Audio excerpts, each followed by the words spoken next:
Hello, welcome to my channel. कैसे हो आप सब? आशा करते हैं आप सब बहुत अच्छे होंगे। और अभी बनने जा रहा था सूप, जिसके लिए खूब अच्छे से साफ़ कर रहे थे सारी सब्जियों को। और सारी सब्जियों को धुलने के बाद इसी चॉपर में डालेंगे। पहले धुलेंगे फिर डालेंगे, क्योंकि जब चॉप्ड हो जाएंगे वे सारी वेजिटेबल्स और उसके बाद धुलेंगे तो उसमें जो टेस्ट होता है वो सारा निकल जाएगा और रूखा रूखा भूसे जैसी सब्जियां रह जाएंगी, तो जो सूप है उसमें स्वाद नहीं आता। तो सारा इसी चॉपर में डाल के चॉप कर दिए। और पहले पता है इतनी बारीक बारीक सारी सब्जियां हाथ से काटते तो बहुत ज़्यादा टाइम लग जाता था। तो इस बारी हमने ये चॉपर ऑर्डर कर दिया, जिसकी वजह से मतलब जो आधा एक घंटा लगता था काम में, वो काम 10 मिनट में हो, 5 नहीं 2 1 मिनट में हो गया।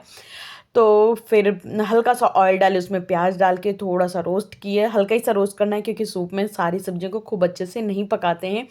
फिर उसके बाद 2 टमाटर मतलब ये चॉप करके इसको भी डाल के और इसको भी हल्का सा पका लेंगे। फिर उसके बाद जो घर में अभी तुरंत के तुरंत हमने फ्रेश फ्रेश अदरक लहसुन का पेस्ट कूटा था उसको डाल दिया और उसको भी हल्का सा सौते करेंगे। और उसके बाद ये जो सब्जियों को हमने ग्राइंड किया है, मतलब वही चॉप किया है, उसको डाल देंगे और सारी सब्जियों को फिर से अच्छे से मिक्स कर देंगे। और आपके पास जो जो सब्जियां हो उन सब्जियों को आप यूज़ कर सकते हो सूप में। फिर सारी सब्जियों को अच्छे से सौटे करेंगे और सौटे करने के बाद इसमें जो हरा वाला कांदा आता है ना, उसको डाल देंगे और उसको भी खूब अच्छे से मिक्स कर देंगे। और आधा कांदा हमने बचा लिया है सूप में ऊपर से डालने के लिए। फिर इसमें डालेंगे काली मिर्च पाउडर और इसमें मिला देंगे पानी। और पानी मिलाने के बाद इसमें मिला देंगे ये कॉर्नफ्लोर की जो स्लरी होती है ना, उसको मिला देंगे और उसको भी खूब अच्छे से उबाला दे देंगे। जब खूब अच्छे से सूप उबल जाएगा ना, तो जाके इसमें टेस्ट आता है। फिर सबसे लास्ट में हम इसमें डाल देंगे सॉल्ट और डाल देंगे इसमें सोया सॉस। सोया सॉस हमने डालने में थोड़ी सी देरी कर दी, सारी जो सब्जियां सौटे कर रहे होते तब डाल दो तो टेस्ट ज़्यादा अच्छा आता है। उसके बाद इधर सूप तो बन गया था। दूसरी तरफ हम जो भी सूप के बर्तन वर्तन खाली हुए थे इनको धुल के तुरंत रख देंगे। तो इससे क्या रहेगा ना, किचन साफ़ सुथरी रहेगी। क्योंकि मेरी हाउस हेल्प अभी शाम वाले बर्तन धुल के चली गई हैं, तो ये व्लॉग शुरू हो रहा है शाम से। तो यहाँ पर जब दीदी शाम को बर्तन धुल के चली जाती हैं तो फिर से एक बार मेरा काम होता है बर्तन हटाने के बाद सीधा बेसिन साफ़ करना। क्योंकि एक बार बेसिन साफ़ हो जाती है तो शाम के काम आप बड़े आराम से किचन में कर सकते हो। होता क्या है कि अगर शाम के टाइम में भी अगर हल्का सा भी बेसिन गंदा होता है तो फिर मन नहीं लगता है किचन में काम करने में। इसलिए शाम को भी मेरी आदत है, वैसे ही जैसे मॉर्निंग टाइम में अपना बेसिन साफ़ करते हैं वैसे ही बिल्कुल शाम को भी बर्तन मतलब बेसिन साफ़ कर लेते हैं, ताकि किचन में गंदगी ना हो। और अगर एक बार हम गंदगी रहने देंगे तो किचन में जो हल्के हल्के भुनगे होते हैं ना, एक बार वो पनप गए तो वो निकलते नहीं है। फिर एक के बाद दूसरा, दूसरे के बाद तीसरा होते जाते। और एक बार बल्कि नवरात्रों में पता नहीं कैसे मेरे यहाँ भुनगे हो भी गए थे, तो फिर हमने उसको किसी ना किसी तरह से हटाया। और उसके बाद अभी एकदम चकाचक साफ़ सफाई रख रहे हैं कि कहीं दोबारा भुनगे ना हो जाए। क्योंकि वो जब चम्मच स्टैंड या कहीं भी बैठते हैं तो बड़ी घिन सी आती है। और उनकी पता नहीं क्या आदत होती है, वो नैपकिन में भी बैठ जाते हैं जाके, तो बहुत ज़्यादा घिन आती है। तो वही अपनी साफ़ सफाई रखना, और वैसे साफ़ सफाई तो वैसे भी रखनी चाहिए। तो ये सारी चीज़ें कर रहे थे और देखिए इसीलिए मेरा किचन चमचमाता रहता है। हमें चमचमाती हुई ही जगह अच्छी लगती। ज़रूरी नहीं है कि आपके पास हर चीज़ मॉड्यूलर हो, ज़रूरी नहीं है कि आपके पास हर चीज़ हाई फाई ही हो। कम अच्छी चीज़ों को भी आप अगर साफ़ रखते हो तो चीज़ें अपने आप अच्छी लगने लगती हैं। और वही अगर आपके पास खूब हाई फाई चीज़ें हों लेकिन आप अच्छे से नहीं रखते हो तो वही चीज़ें आपकी बहुत ज़्यादा बेहतर नहीं लगती हैं, बल्कि ख़राब ही लगती हैं। इसलिए मेरे पास जो है जैसा है हम उसको साफ़ कर रखने की कोशिश करते हैं। तो इधर चारों तरफ खूब अच्छे से वॉल को भी साफ़ कर देते हैं, क्योंकि वही है ना, बर्तन वर्तन रखो तो पानी की छींटें जाती हैं, तो पानी की वो जो ड्रॉप होता है ना वो बन जाता है। इसलिए हम जब भी मतलब धोते हैं तो आधी आधी दीवारें भी धुल देते हैं और फिर चारों तरफ से खूब अच्छे से साफ़ कर देंगे, ताकि मतलब कहीं पे भी जूठन ना लगी रह जाए, कहीं गंदगी ना लगी रह जाए। फिर उसके बाद ये सारी चीज़ें साफ़ करने के बाद, और ये जो हमने चॉपर वॉपर धुला था ना, इसको भी यहीं पे साइड में रख देंगे, ताकि इसका जो भी पानी है वो निचुड़ जाए। जब निचुड़ जाएगा तो इसको उठा के फिर रख देंगे। और जो बेसिन में कचरा फंस जाता है उसको भी हटा देते हैं। और उसके बाद आ जाते हैं ये सूप में। सूप जब तक हम बेसिन साफ़ कर रहे थे तब तक सूप अच्छे से कढ़ रहा था, तो सूप भी खूब अच्छे से पक चुका था। और बस देरी है तो हस्बैंड के आने की, जैसे ही वो आएंगे तो उनको सूप दे देंगे। फ़िलहाल सूप ढक के अभी रख देंगे, क्योंकि सूप खूब अच्छे से पक चुका था। और जो अभी कपड़े उतारे थे तो उनको सेट करेंगे। और जैसे स्वेटर है, इनका कोट है, है, जैसे ये कोट पहन के जाते हैं ना तो यहीं सामने खूंटे पे टांग देते हैं। तो हमें पता रहता है आज इन्होंने पहन लिया कल नहीं पहनेंगे, तो उसको फिर से हैंगर में हैंग करके और अलमारी में सेट कर देते हैं। इधर एक इनका स्वेटर था जो कि अभी फ़िलहाल इन्होंने नहीं पहना था। तो होता क्या है ना कि अगर हर एक जोड़ा कपड़े के लिए 10-10 हैंगर लगाएंगे तो समझो कि अलमारी में हैंगर ज़्यादा और कपड़े कम हो जाएंगे। तो हम क्या करते हैं, एक ही हैंगर में कोशिश करते हैं 2-2 जोड़ा कपड़े हैंग कर दें, ताकि इससे क्या रहता है, एक तो साफ़ सफाई भी बनी रहती है और कम चीज़ों में आपके ज़्यादा काम हो जाते हैं। अब ये देखिए, कोई बुरा नहीं लग रहा है, ईजी है। हमने एक ही हैंगर में 2 चीज़ें हैंग करके लगा दी थी और इधर एक बेडशीट धुली थी, इसको भी अच्छे से यहीं सेट कर देंगे क्योंकि बीच वाला पोर्शन हमने बेडशीट के लिए बनाया हुआ है। फिर उसके बाद यहाँ से मतलब काम वाम अपने ख़त्म करने के बाद हस्बैंड आ गए तो उनको सूप वूप दिए। फिर आज जाना था सब्ज़ी लेने के लिए, तो बस वही हमने खूब टाइट तैयारी कर ली थी क्योंकि बाहर बहुत ज़्यादा ठंडक है और जब बाज़ार जाओ तो बहुत ज़्यादा ठंड लगती है। तो इधर हमने शॉक्स भी डाल लिए थे और मेरे जूते, हमें जूते लेने, मेरे एक जूते जोड़ा ना ख़राब हो गए हैं। तो हस्बैंड रोज़ बोलते जूते ले लो जूते ले लो, लेकिन होता क्या है कि हम कहते हैं हाँ ले लेंगे और ले नहीं पा रहे हैं। तो हमें इस बात पे रोज़ ज़्यादा डेली डांट पड़ रही है कि तुम जूते नहीं ले रही हो, जूते तुम्हें लेना एकदम कंपलसरी हो गया है। जबकि तो फिर जूते ले ना ले, हम लोग जा रहे थे बाहर और बस हम दोनों लोग चले जाएंगे बाज़ार और वहाँ से लेके आएंगे सब्जी भाजी। लेकिन उससे पहले लग रहा था मेरे हस्बैंड को कि बाइक में लगता हवा कम है, तो वही वो हवा चेक कराने लगे थे। तो फिर उन्होंने हवा चेक कराई और उसके बाद हम लोग निकल लिए थे मंडी। और मंडी में ये देखिए कितना प्यारा लग रहा था, मूंगफली के ठेले पे बढ़िया सी आग जल रही थी, मन कर रहा था सेक लें यहीं बैठ के। फिर आए देखे, पहले तो पूरी मंडी घूमते हैं कि कौन सी सब्ज़ी लेने लायक है, कौन सी सब्ज़ी लेने लायक नहीं है। और इन्होंने रेड कलर की लाइट जला के हमें भी रेड ही रेड कर दिया है। सब्जी मंडी से आने के बाद हमने कोई व्लॉग शूट नहीं किया और उसके बाद अब आपसे मिलेंगे हम डायरेक्ट नेक्स्ट मॉर्निंग मिलेंगे। तो सुबह ये उठे, हमने अपने जो डेली के काम करने होते वो थोड़े बहुत निपटाए हॉल के। और उसके बाद ये जो स्टैंड यहाँ पे फंसा रहता है ना, तो इसको निकाल देंगे बाहर। और स्वेटर हमने डाल लिया था उल्टा क्योंकि जल्दबाजी, जैसे रूम में रहो ना वहाँ से स्वेटर पहन के ही निकलते तो अंधेरे में हमें दिखाई नहीं, स्वेटर हमने पहन लिया तो उल्टा। हमने कहा चलो पहन लिए हैं तो पहन लिए हैं, काम निपटाएंगे उसके बाद। अब बस जस्ट नहाने ही जाना था। लेकिन उससे पहले ये जो मेरा बिस्तर साफ़ करने का डस्टर था ना, वो काफ़ी गंदा हो रहा था।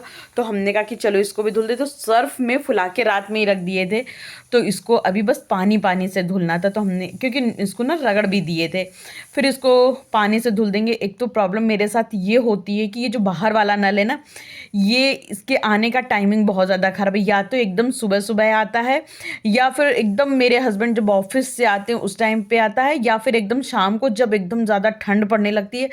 तब तो मेरी बिल्कुल भी हिम्मत नहीं पड़ती है बाहर जाके कोई काम इस नल से करे, क्योंकि इतनी ज़्यादा ठंड हो जाती है। और मेरा पता नहीं कैसा कोटा है कि अगर हम थोड़ा भी ठंड खा जाएं तो मेरी तबीयत ख़राब हो जाती है। तो हमें अपने आप को भी मतलब सही रखना है, मेरी तबीयत ना ख़राब हो, इस चक्कर में हम बहुत ज़्यादा बचते हैं। तो सुबह हमने फिर इसका डस्टर को धोया और धुलने के बाद इनके कुछ कपड़े थे जो कि धूप में डालना था, तो धूप में डाल दिया। अभी धूप ना बहुत ज़्यादा पीछे आई हुई थी, इधर आंगन में नहीं आई थी। तो फिर उसके बाद कपड़े वपड़े डालने के बाद चले गए थे नहाने के लिए, फटाफट नहा लेंगे। नहा के आए और उसके बाद आप लोगों से मिले भी नहीं, सीधा लग गए खाना बनाने में। क्योंकि ये होता है ना कि एक बार खाना बनना शुरू हो जाए फिर तो आपके बाकी काम चलते रहेंगे। मेरा एक यही रूटीन रहता है कि हम सबसे पहला काम यही करते हैं कि खाना चढ़ा देते हैं। तो खाना चढ़ा दो, उसके बाद आप कितने भी काम कर लो, तो उसके बाद अगर आप थक भी जाओ तो आपको ये टेंशन नहीं रहती कि मेरा खाना नहीं बना है। और क्योंकि जब आप हैवी काम कर लेते तो फिर खाना बनाने का दिल नहीं करता। तो हमने एक तरफ सब्जी में तड़का लगा दिया था और एक तरफ दाल भी चढ़ा दिए थे और फिर आ गए थे ये जो रनर होते हैं ना, इसको डाल देंगे। और ये देखिए मेरी चप्पल और मोजे का हाल, मेरा एक मोजा ना जिस आगे से फट गया, जिससे उंगलियां ना मेरी बढ़िया से झांक रही हैं और हमें चिढ़ा रही हैं कि प्राप्ति देवी अब आप दूसरा मोजा ले लीजिए तो मोजा तो दूसरा ले लेंगे, संग में इसको भी थोड़ा सा सिल लेंगे क्योंकि मोजा भी एकदम बढ़िया है। और ये स्लीपर भी हमने अपनी मदर इन लॉ की पहन के रखी है। और क्या हुआ था, मेरी जो स्लीपर है ना उसमें गम लग गया है, तो जिसकी वजह से हमें वो अभी साइड में देखिए सामने रखी भी होगी, तो उसका गम छुड़ाने की कोशिश की है लेकिन छूट ही नहीं रहा है। तो देखते हैं उसमें क्या करना है। फिर उसके बाद इधर ये जो तुलसी जी का घरौंदा था ना, इसको भी आज साफ़ करना था, ये बड़ा बाहर से गंदा सा हो गया था, तो हमने कहा चलो एक ब्रश लेके पूरी चारों तरफ से साफ़ कर देते हैं, तो ये एकदम साफ़-सुथरा हो जाएगा, तो दिखने में भी अच्छा लगेगा और माता रानी को भी अच्छा लगेगा कि चलो पूरी दुनिया तो साफ़ कर देती, मेरा घरौंदा नहीं साफ़ कर रही हैं। तो हमने माता जी का घरौंदा साफ़ कर दिया, बीच-बीच में साफ़ करते रहते हैं, लेकिन अब क्या करेंगे, एक कपड़ा बना लेंगे जिससे डेली के डेली इनका माता जी का घरौंदा पोंछ दिया करेंगे। पोंछ देने से क्या है, साफ़-सुथरा बना रहेगा और वही ये साफ़-सफ़ाई तो यार ज़रूरी है ही है। और जिस तरह से हम लोगों को साफ़-सुथरा चाहिए, उसी तरह से भगवान जी को भी साफ़-सुथरा ही चाहिए। फिर चले गए थे घर में झाड़ू लेने के लिए सीख वाली, और झाड़ू रखने के लिए बाहर भी रख सकते हैं, लेकिन होता क्या है, धूप में अगर झाड़ू रखे रहे ना तो कुड़क जाती है और ख़राब हो जाती है बहुत जल्दी। और आजकल आपको लोगों को तो पता ही है, झाड़ू भी कितनी महँगी हो गई है, तो फिर झाड़ू अंदर ही रखते हैं, क्यों मनी वेस्ट करना। फिर उसके बाद आए और वही 2 बाल्टी अंदर से पानी भर के लाए थे, क्योंकि अभी ना नल नहीं आ रहा था ये वाला। और फिर उसके बाद जब नल आएगा तो मेरे हस्बैंड के आने का टाइम हो जाएगा, और तब तो नल तो आ रहा होगा लेकिन मेरे पास टाइम नहीं होगा। तो इस वजह से हमने वॉशरूम से पानी भरा और पानी भर भर के पूरा ये बरामदा साफ़ कर लेंगे। तो बीच-बीच में इस बरामदे को भी धो ही देते हैं, क्योंकि वही है, साफ़-सफ़ाई जितनी ज़्यादा रखो उतना ठीक रहता है। तो आप सोचेंगे साफ़-सफ़ाई करती हैं और काला-काला लगा है। एक तो बारिश यहाँ ज़्यादा होती है, यहाँ पे पुताई-उताई सब कुछ होते रहती, जल्दी-जल्दी होती, लेकिन बस वही है ना कि यहाँ पे इतनी ज़्यादा बारिश होती है कि कोई चीज़ ज़्यादा चल ही नहीं पाती है। तो वही है कि साफ़ सुथरा रखने की कोशिश करते हैं। देखिए अभी गेरू मंगाते हैं, गेरू से पूरा लाल-लाल कर देंगे जहाँ पे काला हो गया है, तो ये थोड़ा-सा निकालेंगे इसका जुगाड़। फिर उसके बाद जो भी पानी बाल्टी में बचा था, जीने-वीने धोने के बाद जो बचा उसको फ्लोर पे डाल देंगे और फ्लोर साफ़ कर देंगे। और हमसे हो गई एक बहुत बड़ी गलती, क्योंकि आपने प्रीवियस व्लॉग में मेरे देखा ही होगा कि जाला जब उसमें नहीं कुंडा लगा था, तो ये बरामदे में उसकी वो गिर गई थी, जंग गिरी थी, जिसकी वजह से बरामदा काफ़ी गंदा हो गया था। और अगर पहले झाड़ू लगा देते तो बाद में धुलने में इतनी ज़्यादा तकलीफ़ ना होती, क्योंकि कूड़ा भी ना उसी में गीला होके फिर निकालते नहीं बनता है। लेकिन हम जोश में आए और पानी डाल के सिर्फ धोने लगे और झाड़ू नहीं लगाए। फिर उसके बाद यहाँ पे एक जोड़ा स्लीपर रखी रहती हैं, जो कि मेरे हाउस हेल्पर, पीछे भी एक वॉशरूम है ना, जो वर्कर्स हैं उनके लिए। तो मतलब सबके ही घरों में एक-एक वॉशरूम है वर्कर्स के लिए, तो मेरे भी घर में है। तो मेरी हाउस हेल्पर जब भी वॉशरूम जाती हैं तो उनके लिए उन्होंने कहा था एक स्लीपर बना देना। स्लीपर बना तो दिए, लेकिन वो स्लीपर पूरे बरामदे में कहीं भी उतार देती हैं। जबकि हम बोलते हैं वॉशरूम वाला स्लीपर दीदी साइड में उतारा करो, लेकिन बस क्या ही कह सकते हैं। तो स्लीपर को भी हमने साइड में किया, और साइड में करने के बाद पूरे पीछे बरामदे में अच्छे से धुल दिए थे। फिर उसके बाद ये टब उठाए और टब में डाले थोड़ा सा सर्फ, और आज धुलना था मेरी जो रनर था उसको धुलना है, जो किचन की सारी नैपकिन थी उनको भी यहीं पे बैठ के धुलेंगे, क्योंकि यहाँ पे एक तो धूप आ रही है, दूसरा क्या है कि मेरा ना वॉशरूम में कुछ भी बैठ के धुलने का मन नहीं करता। एक तो ठंडा ठंडा वॉशरूम रहता है, तो फिर यहीं पे बैठ के धुलेंगे। और आप लोगों को एक बात बताते हैं, हुआ क्या कल कि मेरे हस्बैंड ने मेरा व्लॉग देख लिया, तो उसमें हम बड़ा बाहर काम अंदर काम बर्तन धुलना सब कर रहे थे, तो मेरे हस्बैंड इतना गुस्सा होने लगे, बताओ इतना पैसा दे रहे हैं, मतलब काम कराते हैं, और तुमको जब खुद ही काम करना है तो फिर उनको क्यों बुला रही हो, अगर उनको बुला रही हो तो तुम काम क्यों कर रही हो। वो बोलते रहे कि पीछे झाड़ू तुम क्यों लगाती हो जब भैया आते हैं झाड़ू लगाने के लिए, बर्तन क्यों धोती हो जब दीदी आती हैं बर्तन धुलने के लिए। होता क्या कि अगर आप एक दो क्रॉकरी नहीं धुलोगे तो आपका काम नहीं बनता, और फिर वही है ना कि आप की क्रॉकरी आपको लगाव होता तो आप सोचते लोहे वाला जूना ना लगाएं, जो फॉर्म वाला होता है उसी से साफ़ कर लें। और जबकि हाउस हेल्पर आती हैं ना, तो वो लोहे वाला जूना फॉर्म एक ही में मिक्स करके सारे बर्तन एक साथ धुल डालती हैं। लेकिन वही हस्बैंड लोगों को ये बात कौन समझाया, उनकी समझ से परे है। और पीछे भी हफ्ते में 2 बार भैया आते हैं, अगर हम रोज़ झाड़ू नहीं लगाएंगे तो हमें अच्छा नहीं लगता है। तो वही हस्बैंड बोल रहे थे, गुस्सा आ रहे थे, तुमको अगर काम करना है तो हमने इतने सारे वर्कर क्यों लगा के रखे, लेकिन हमें अच्छा लगता है काम करना। हम कुछ नहीं बोले, चुपचाप सुनते रहे। हमने कहा प्लीज़ आप मेरा व्लॉग ना देखा करो, सच बता रहे हैं, हम चाहते मेरे हस्बैंड मेरा व्लॉग ना देखे, जितना ज़्यादा वो देखेंगे नहीं उससे ज़्यादा कहीं वो गुस्सा हो जाएंगे, मतलब गुस्सा डालते कि नहीं तुम मत किया करो। फिर उसके बाद इस जो रनर था इसको धुलने लगे, तो इससे यार इतने बाल निकल रहे थे, और जो बाल चिपके हुए निकलते हैं हमको उनसे इतनी घिन आती, लेकिन क्या करें।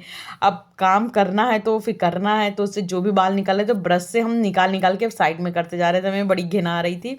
और पानी गीज़र से निकाल के लाए थे, एकदम खौलता हुआ एकदम गर्म पानी था, जो कि हाथ उसमें नहीं डाल सकते थे। लेकिन वही सर्फ का पानी इसी रनर में डाल डाल के खूब अच्छे से रनर रगड़ रहे थे। और जो खासकर वाइट वाला पोर्शन था उसको ज़्यादा रगड़ रहे थे, ताकि एकदम साफ़ सुथरा हो जाए। और बस वही है, पूरी कालीन एकदम साफ़ सुथरी हो जाएगी ना, तो डालने में भी अच्छा लगता है और चीज़ें साफ़ सुथरी ही अच्छी लगती हैं। हालाँकि ये मेरी कालीन एकदम नई है और इसको ना ज़्यादा डाल नहीं पाए थे, लेकिन ये हो गई थी गंदी, तो हमने कहा कि चलो इसको धुल डालते हैं। धुलना तो इसको काफ़ी दिन पहले था, लेकिन इसका ना नंबर ही नहीं आ पा रहा था। फिर हमने कहा कि नहीं, अब आज कुछ भी हो जाए। सबसे बड़ी प्रॉब्लम वही हमने बताया ना, जो पीछे वाला नल नहीं आता है ना, इसकी वजह से सारी प्रॉब्लम है। तो यही है, वॉशरूम से ये पानी भर के लाए थे, तो इसको खूब अच्छे से रगड़ देंगे। और जब इसमें ना पानी अभी नहीं डालेंगे, क्योंकि इसमें पानी लगेगा ज़्यादा। तो जब मेरे हस्बैंड आ जाएंगे, उनको खाना वाना खिलाने के बाद, पानी काफ़ी देर आता है, घंटे 1.5 घंटे आता है, तो जब उनको खाना वाना खिला देंगे उसके बाद इसमें पानी डाल डाल के इस पूरी रनर को धुल देंगे। अच्छा, रनर धुल रहे थे तो हमने सोचा चलो हस्बैंड का एक जोड़ा मोजा पड़ा है उसको भी धुल दें, क्योंकि फिर वो नहाने जाते हैं ना तब धुलते हैं हम। जो इनके मोजे वोजे होते हैं ना, वो उसमें मशीन में नहीं डालते सारे कपड़ों के संग में। और जो मोजा हम पहन के यहाँ पे बाहर धोते, मोजा पहन के इसलिए हमने बाहर धुला था क्योंकि मेरे पैर गंदे ना हो। तो मोजा हम हाथ से ही धुलते, तो हमने कहा चलो बाहर बैठे हैं, सर्फ बच ही रहा, तो क्यों ना इसी में डाल के मोजे भी धुल दें। तो फिर मोजे भी अच्छे से रगड़ के यहीं पे धुल के साफ़ करके और यहीं पे डाल देंगे। तो बस मोजों को इनके पहले, सबसे पहले तो इनके मोजों को खूब अच्छे से साफ़ किया और उसके बाद अपने मोजों को खूब अच्छे से रगड़ लिए थे। मोजे दोनों लोगों के धुल लेंगे, अच्छे से साफ़ सुथरे कर देंगे। बस वही है ना कि चीज़ें साफ़ सुथरी एकदम नीट एंड क्लीन हो जाती हैं, तो उसको रखने में भी मज़ा आता है और पहनने में भी मज़ा आता है। और जब चीज़ें गंदी पड़ी रहती है ना, तो फिर मज़ा भी नहीं आता है और थोड़ा सा घिन भी आने लगता है। हमें थोड़ी सी घिन ज़्यादा ही आती है, क्या करे गाइस, पता नहीं कि हमें घिन बड़ी आती है।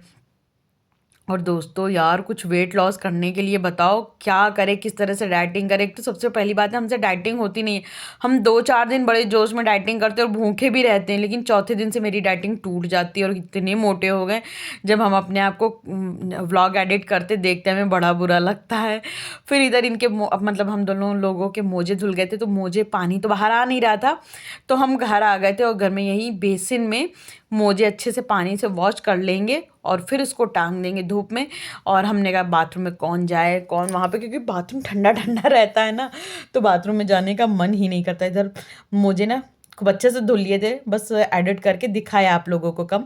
तो जब तक साफ़ नहीं हो गया तब तक धुल लिए थे, खूब अच्छे से मोजे धुल गए थे। इसको भी डाल देंगे धूप में ताकि ये सूख जाए मोजे। और डस्टर को भी अच्छे से हमने इस तरह से तार में हैंग कर दिया था, एक कोना निकला था तार का, तो उसी में डस्टर टांग दिए थे, क्योंकि टंग जाएगा ना तो पानी टपक टपक के जल्दी सूख जाएगा। फिर उसके बाद आ गए थे किचन वाली नैपकिन, खूब अच्छे से रगड़े और रगड़ने के बाद इसको धो लेंगे किचन में, क्योंकि किचन, हाँ, इसको तो किचन में ही धुल लेंगे। फिर उसके बाद खूब अच्छे से हाथ को हैंड वॉश किया, फेस वॉश किया और उसके बाद आप कर लेंगे कपड़े चेंज, क्योंकि कपड़े सुबह से वही काम वाम करते करते ना हो गए हैं गीले। नहाएंगे नहीं, क्योंकि एक तो जाड़ा है, ऊपर से हमें मतलब हम इतनी ज़्यादा नहीं नहाते। जैसे बहुत लोगों को नहाने का बहुत ज़्यादा शौक होता है, हमें ये है कि मेरा सुबह मॉर्निंग में जल्दी नहाना मस्ट है। नहाते ही नहाते अगर ना नहाए तो मेरा दिल नहीं लगता। लेकिन ये कहो हमें नहाने का बहुत ज़्यादा शौक है तो शौक नहीं है, पर हमें नहाते तो रोज़ हैं, चाहे मेरे कितना भी तेज़ बुखार हो, पर हम नहाते ज़रूर हैं। फिर उसके बाद आज एक डब्बा ना हाउस हेल्पर से धुलवाए थे, तो उसको धूप में रख दिए। और इधर जूसर भी निकाल लाए थे और बढ़िया से ऑरेंज का जूस निकालने को, सच में बता रहे हैं दोस्तों, हम इतना ज़्यादा थक गए थे कि मेरा जूस निकालने का मन नहीं था, बिल्कुल भी मन नहीं था। लेकिन वही है कि जूस ना निकालो तो ये ऑरेंज इतने सारे इकट्ठे हैं, तो फिर ये ख़राब होने लगेंगे। जब चीज़ ख़राब होती है तो कितना दिल दुखता है। तो हमने कहा कि चलो बैठे बैठे निकाल लेंगे, बैठे बैठे तो निकालना अब काम ही क्या है। खाना भी मेरा ऑलमोस्ट डन था, बस रोटियां रोटियां बनाना था। तो अब इतना थक चुके थे, लग रहा था कि कोई आए और बोल दे कि प्राप्ति अब तुम रहने दो, तुम्हारे लिए रोटियां हम सेक के निकाल देते हैं। और जो उसके संतरे के छिलके बचे थे ना, उधर कोने में डाल देंगे। तो क्या होता, अगर हस्बैंड ने सामने डाल दिया देख लिए, तो फिर वो बोलेंगे अरे इसका वो बना लेती फेस में, नहीं फेस पैक। तो अब फिर बना लेंगे। आज ना मेरा दिल भी नहीं था, हम बहुत ज़्यादा थक चुके थे। तो हमने वैसे सोचा तो था कि आज सारे संतरों का जूस निकाल देंगे, लेकिन जब एक कटोरा भर गया ना, तो हमने कहा बस अब नहीं निकालेंगे, अब हिम्मत नहीं हो रही थी। सुबह से काम इतने ज़्यादा कर लिए थे कि अब हिम्मत नहीं थी। तो ये सारी चीज़ें उठा के, और ये जो कालीन है इसको भी उठा के यहीं पे टांग देंगे, ताकि मतलब जो नीचे फर्श की ठंडक रहती है ना, तो उससे हमें लगता है कालीन अगर थोड़ी बहुत गीलन या नमी सी आई हो तो वो भी धूप लग जाएगी तो ठीक रहता है। तो कालीन को डाल दिए थे धूप में, और सारी चीज़ों को जिनको अंदर ले जाना रहेगा उनको अंदर ले जाएंगे। और जैसे ये हाँ, मेरे पास ना एक वो था सांभर पाउडर, जो कि हमें लग रहा था हल्का सा नमी खा गया है, तो उसको भी धूप में रख देंगे। लेकिन अब धूप में बैठ के बर्तन सुखाने का टाइम नहीं था मेरे पास, इसलिए जाले में रख देंगे ताकि इसमें हल्की सी धूप लग जाए। क्रॉकरी को लगा देंगे अलमारी में, क्योंकि वही है ना कि प्लेटफॉर्म भी खाली हो जाएगा और क्रॉकरी अपनी जगह सेट भी हो जाएगी। और आप लोगों से डेली सोचते थे कि बताएंगे बताएंगे, और भूल जाते थे कि ये जो मग स्टैंड में वायर लगा है ना, ये है फेरी लाइट। और हमेशा सोचते कि जब भी कोई भैया आएंगे तो फेरी लाइट लगवा देंगे किचन में, लेकिन रोज़ का रोज़ हम भूल जाते हैं। लेकिन अब याद करेंगे कि कोई भैया आएगा तो उसे ये फेरी लाइट अपने किचन में लगवानी है। और ये मग में जूस भर देंगे, तो जब हस्बैंड आएंगे तो ना, तो उनको देना नहीं पड़ेगा, बस बोल देंगे इसी तरह से मग उठा के जूस पी लीजिए। थोड़ा सा जूस, थोड़ा क्या पूरा एक गिलास जूस और बच गया था, जिसको कि हम ग्लास में डाल के रख देंगे एक साइड में, और कटोरा खाली हो जाएगा ना तो जगह कम गिरेगी। वैसे तो हम 3 गिलास जूस बनाते, 2 गिलास अपने हस्बैंड के लिए और 1 गिलास अपने लिए। लेकिन हुआ क्या था, मेरा ना और ज़्यादा जूस निकालने का दिल नहीं था, तो हमने सिर्फ 2 गिलास निकाला। 1 गिलास तो वो पी लेते हैं जब ऑफिस से आते हैं, दूसरा गिलास जब वो ऑफिस जाने लगते हैं तब पीते हैं। होता क्या है ना कि मेरे हस्बैंड चाय तो पीते नहीं हैं, तो उनको फ्रेश होने, मतलब जो अपना दिमाग है ना उसको फ्रेश करने के लिए, जैसे नहीं चाय पीते तो अपने को एक किक मिलती है, तो वैसे ही उनको दिमाग को रिफ़्रेश करने के लिए ना जूस चाहिए होता है। तो उनके लिए हम टाइम टू टाइम जूस निकाल के रखते ताकि उनको तरोताज़गी आ सके, क्योंकि भाई दिमाग एकदम वो हो जाता है ना, काम करते करते पंचर हो जाता है। फिर इधर हम फटाफट से रोटियां निकालेंगे, क्योंकि अब ये था कि फटाफट रोटियां बन जाएं और हम कर दें किचन को साफ़। और आज पता नहीं क्या हो गया था रोटियों में, कोई कोई रोटी तो फूल रही थी और कोई कोई रोटी नहीं फूल रही थी। और वही है ना कि जब आप थोड़ा सा थके कम होते हो तो थोड़ी कोशिश भी करते हो, और आज हम इतना थक गए थे कि मेरा कोशिश भी करने का बिल्कुल मन नहीं कर रहा था। लग रहा था बस किसी तरह से काम निपटाएं और थोड़ा सा बैठ जाएं, क्योंकि बस बॉडी कह रही थी बस बस प्राप्ति हो गया क्योंकि अब थक चुके थे भाई, हमसे इतना ही काम हो पाता, इससे ज़्यादा हम काम नहीं कर पाते। और बल्कि अब हम इतना भी काम करने लगे, पहले भी हम काम कर लेते यार, मेरी बचपन से काम करने की आदत है। मतलब हमें था कि कहीं कोई घर का कोना गंदा है तो हम उसको साफ़ कर डालते थे, शायद ही मेरी मम्मी से आदत आई हुई है मेरी। फिर इधर फटाफट से रोटियां सेक रहे थे, और ये था कि बस हस्बैंड आए उससे पहले मेरा किचन साफ़ हो जाए, क्योंकि किचन साफ़ हो जाता है फिर हस्बैंड आते हैं तो उनको खाना वाना दो, थोड़ी देर उनके पास बैठो बैठो। फिर उसके बाद आपको तो पता ही, अभी कालीन में पानी डालना है, क्योंकि सर्फ से तो साफ़ कर दिया लेकिन अभी पानी डालने वाला काम हमने छोड़ दिया था और थक भी चुके थे। और इधर मेरे घर में एक सुबह वही भैया आए थे ना, जिनसे हम बोलते हैं कि लगवा लेंगे लाइट, ये करा लेंगे वो करा लेंगे, तो वो आए थे अपने घर से भूखे, हरिद्वार से आते हैं। तो भूखे आए थे तो बोले कि मैडम हमें कुछ नाश्ता दे दो, मैं भूख लग रही। तो मेरे पास रखा था इडली और सांभर। तो वैसे तो वो हम खाने वाले थे, लेकिन भैया बोले कि, हमने पूछा इडली सांभर खाओगे, तो बोले हाँ खाएंगे, हमें तो बहुत पसंद है। तो फिर हमने वो गरम करके बाउल में उनको दे दिया था। फिर वो बाउल वहीं बेसिन में आ गया था, तो हमने कहा कि चलो इसको धुल लेते हैं, और ये जो रोटी के बर्तन खाली हुए हैं इसको भी धुल के यहाँ सामने खिड़की पे धूप में रख देंगे ना, तो ये भी सूख जाता है। जब सूख जाता है बर्तन तो दिखने में तो अच्छा लगता है, ये संग में रखते भी बनता है। फिर इधर ये बाउल धुल लेंगे, और जो ये नैपकिन को बाहर ना सर्फ में डाल के रगड़ दिए थे, लेकिन अभी वो नहीं किए थे, धुले नहीं थे, तो इसको भी धुल देंगे। और इधर फाइनली एक लास्ट टाइम बेसन धुलते हैं ना, क्योंकि अब मेरे सारे काम ख़त्म हो चुके थे। अब ये है ना कि किचन में यही ये खाना वाना खाएंगे, बर्तन वर्तन लगाएंगे, तो यही काम रह गया था। अब किचन में वही शाम को ही सीधा आना होगा, तो हमने कहा कि चलो एक बार फिर से बेसिन धुल देते हैं। एक बारी तो धुलते हैं वही सुबह जब मेरी हाउस हेल्पर काम करके जाती हैं, दूसरा जब हम खुद काम करके उठते तब धुलते हैं, और तीसरा धुलते हैं जब रात में मेरी हाउस हेल्पर फिर से काम करके जाती हैं, और चौथा धुलते हैं जब हम खुद रात में खाना पीना बना के बिल्कुल पैकअप हो जाता है किचन से। तो ये 4 बार हम बेसिन धुलते ही धुलते हैं, और सेम प्रोसेस से धुलते हैं, ये नहीं कि एक दिन कम धुल दिया, एक दिन ज़्यादा धुल दिया। हाँ, कभी ज़्यादा काम हुआ या कभी इतना ज़्यादा थक गए कि बस अब हमसे खड़े नहीं होते बनना, तब की बात अलग है। फिर सारी नैपकिन को खूब अच्छे से धुल के यहीं पे नल के ऊपर टांगते जा रहे थे ताकि सारा पानी निचुड़ जाए। और इधर आ गए थे हस्बैंड, और अभी मेरी नैपकिन धुली भी नहीं थी। तो इधर हस्बैंड आ गए थे, तो उनको दरवाज़ा खोला, फिर से लग गए थे नैपकिन धुलने में। और अभी पता आज मेरे पास बहुत सारा काम है, क्योंकि डाइनिंग टेबल पे हम जो कल सब्जियां लाए थे उनको भी फैला के रख दिए, तो उनको भी कटिंग चॉपिंग करके फ्रिज में लगाना है। देखते हैं शाम तक उसको काटेंगे पिटेंगे, क्योंकि अब तो दोपहर में मेरी हिम्मत होगी नहीं, वरना जो भी हरी सब्जी भाजी लाते हैं वो दोपहर में हम काट डालते, लेकिन आज मेरी हिम्मत नहीं होगी, आज थोड़ा सा रेस्ट करेंगे। तो इधर मेरी सारी नैपकिन भी धुल गई थी, और हस्बैंड को जूस दिए, जूस पीने के बाद उधर इधर फ़ोन पे बात किए। फिर बोले फटाफट खाना लगाओ, हमें जल्दी जाना है ऑफिस, तो हम खाना लगाने लगे थे। और मेरा ये टारगेट था कि उनके आने से पहले पहले मेरा किचन साफ़ हो जाए, सारा काम हो जाए। तो सच में बताएं, सारे काम हो चुके थे, कोई काम नहीं रह गया था, बस एक काम रह गया था बर्तन लगाने वाला। पर चलो वो तो कोई बात नहीं है। फिर इधर हमने फटाफट अपने दोनों लोगों के लिए थाली लगाई, और थाली हमें खुद खाना मेरी मजबूरी थी, लेकिन क्योंकि हम इतना ज़्यादा थक चुके थे ना, मेरा खाने का दिल नहीं कर रहा था। लेकिन हस्बैंड के साथ ना खाओ तो वो भी नाराज़ हो जाते हैं। तो फिर इधर जो हमने घर में अचार बनाया था अपनी थाली में ज़्यादा सा रख लिए थे, क्योंकि हस्बैंड को भी इसी से देना था। तो आज पता नहीं क्या मेरी बार बार वॉइस इतनी धीरे हो जा रही है अपने मन से।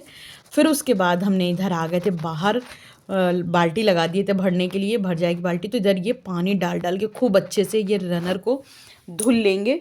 और दोस्तों, इसी के साथ हम अपने इस व्लॉग का एंड यहीं करेंगे। अगर आप लोगों को मेरा ये व्लॉग थोड़ा भी अच्छा लगा हो तो लाइक शेयर सब्सक्राइब करना बिल्कुल भी मत भूलिएगा, और कमेंट करके बिल्कुल बताइएगा कि आपको मेरा ये व्लॉग कैसा लगा। जब आप लोग कमेंट करते हो मेरा दिल तो खुश हो ही जाता है, संग में मेरे व्लॉग की रीच भी बढ़ जाती है। Thank you for watching guys, मिलते हैं कल एक अच्छे से व्लॉग के साथ, तब तक के लिए बाय बाय।